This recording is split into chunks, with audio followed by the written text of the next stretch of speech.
જય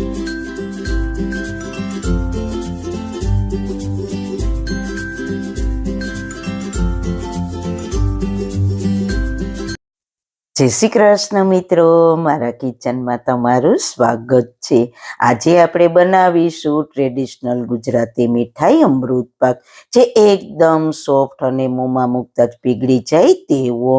અને આ અમૃત પાક ઘરમાં રહેલી વસ્તુમાંથી જ બની જશે, પણ તેને બનાવવાની રીત દરેક ઘરમાં અલગ અલગ હોય છે.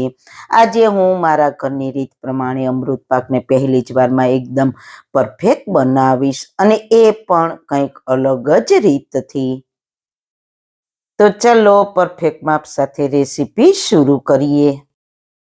સૌથી પહેલા સુપર ટેસ્ટી સુપર હેલ્ધી અમૃત પાક બનાવવા માટે એક વાસણમાં 1 વાટકી રવો, 1 વાટકી ભાખરીનો કરકરો લોટ અને 2 વાટકી ચણાનો લોટ. તમારે માપ માટે ઘરમાં રહેલ કોઈ પણ 1 વાટકી સેટ કરી લેવાની. હવે આમાં 2 ચમચી તેલનું મોણ એડ કરીને તેલને લોટમાં સારી રીતના મિક્સ કરી લઈએ, એટલે લોટના દરેક કણમાં તેલનું મોણ દેવાઈ જાય. બસ આ રીતના તેલનું મોણ લોટમાં દેવાઈ જાય પછી એક જાડા તળિયાવાળી કઢાઈ લઈશું. તેમાં જે વાટકીના માપથી લોટ લીધો છે તે જ વાટકીના માપથી અત્યારે 1.5 વાટકી ઘી લીધું છે. પછી આગળ વધારે ઘીની જરૂર પડશે તો આપણે વધારે ઘી એડ કરીશું, અને 1.5 વાટકી ઘીમાંથી પણ અત્યારે થોડું ઘી આપણે બચાવીશું, જે આગળ આપણે લોટ શેકવામાં એડ કરીશું. ઘી થોડું ગરમ થાય એટલે આપણે ત્રણેય લોટને મોણ આપીને તૈયાર કર્યો છે તે એડ કરીને સારી રીતના ગેસની ધીમી આંચ પર શેકી લઈએ. હવે આપણે 1.5 વાટકીમાંથી જે ઘી બચાવ્યું હતું તે એડ કરીને સારી રીતના મિક્સ કરી લઈએ. લોટનો કલર આછો બદામી આવે ત્યાં સુધી શેકીશું, સતત હલાવતા રહીશું.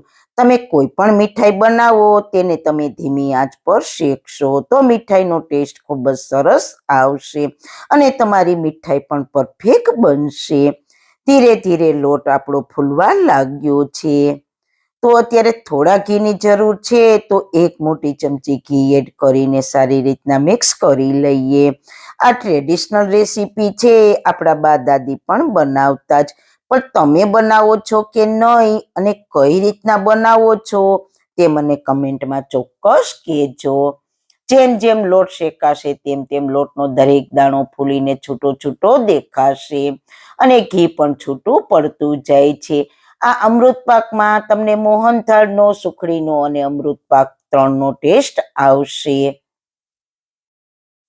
તમે જોઈ શકો છો લોટનો આછો બદામી કલર આવી ગયો છે, તો લોટ આપણો શેકાઈને તૈયાર થઈ ગયો છે. તો હવે આ સ્ટેજ પર આપણે 2 ટેબલ સ્પૂન જેટલો કણી ગુંદ એડ કરીશું, અને ગેસની ફ્લેમ સ્લો જ રાખીશું. આ રીતના લાસ્ટમાં ગુંદ એડ કરીશું ને એટલે આ જે એક્સ્ટ્રા ઘી છે તેમાં સરસ ગુંદની કણી તળાઈને ફૂલી જશે, અને ઘી પણ બધું શોષાઈ જશે. ધીરે ધીરે કરીને બધો જ ગુંદ ફૂલી ગયો છે. તો હવે ગેસની ફ્લેમ બંધ કરીને આપણે તેમાં 1 વાટકી સૂકેલા ટોપરાનો પાવડર એડ કરીશું ને સારી રીતના મિક્સ કરી લઈએ. આ સ્ટેજ પર ગરમ લોટમાં ટોપરાનો પાવડર એડ કરવાથી તેમાં રહેલ મોઇશ્ચર દૂર થઈ જશે, અને અમૃત પાકનો ટેસ્ટ લાજવાબ આવશે.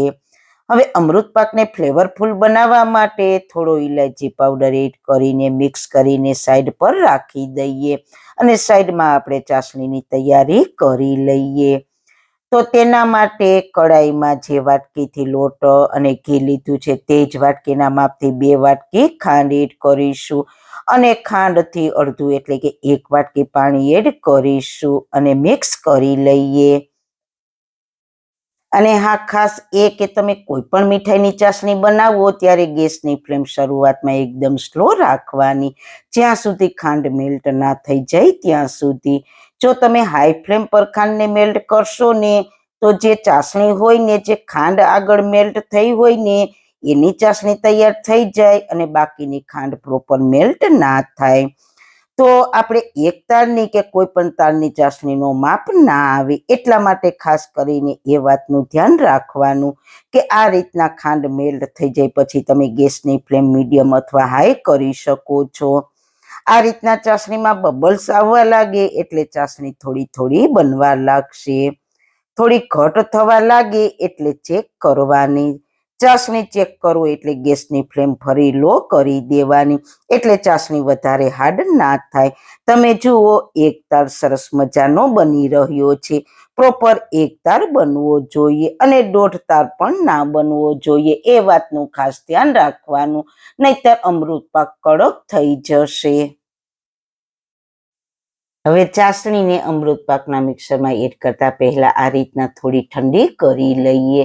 તો અમૃત પાક બનાવતી વખતે આ સ્ટેપ સૌથી ઇમ્પોર્ટન્ટ છે. ચાસણીને થોડી ઠંડી કરીને એડ કરવાથી પાક એકદમ ફટાફટ સેટ થઈ જાય છે.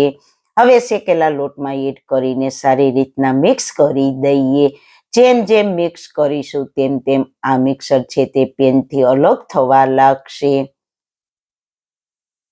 થોડું હલાવીશું એટલે લોટ ચાસણી સાથે મિક્સ થઈને લોટની દરેક કણી ફૂલી જશે. 2 જ મિનિટમાં મિક્સર પહેલા કરતા થોડું ઘટ થઈ ગયું છે અને આ રીતે પેનની સપાટીને છોડવા લાગ્યું છે. તો હવે તેને સેટ થવા માટે ઘીથી ગ્રીસ કરેલી પ્લેટમાં મિક્સરને એડ કરી દઈએ અને સ્પેચ્યુલાની મદદથી સરખા લેવલમાં કરી લઈએ અને પ્લેટને હલાવીને ઉપરથી પણ લેવલમાં કરી લઈએ.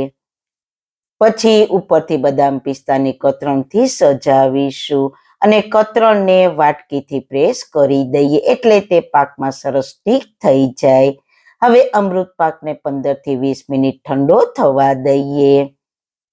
15 થી 20 મિનિટ પછી જોઈએ તો આપણો અમૃત પાક સરસ સેટ થઈ ગયો છે. અમૃત પાકને એકદમ ઠંડો થવા દેવાનો નથી. થોડો ઠંડો થાય એટલે તેમાં આપણે ચપ્પાની મદદથી કટ લગાવી દઈએ. તો જોતા જ ખાવાનું મન થઈ જાય તેવો બન્યો છે ને અમૃત પાક. એક પીસ તમને લઈને બતાવું તો મસ્ત મજાનો લુક પણ આવે છે અને તોડીને બતાવું તો એકદમ સરસ માખણ જેવો સોફ્ટ, મોંમાં મૂકતા જ પીગળી જાય તેવો બન્યો છે. તો મિત્રો, તમારા શરીરને એવું ભોજન આપો જેનાથી તે સ્વસ્થ, સક્રિય અને ખુશ રહે.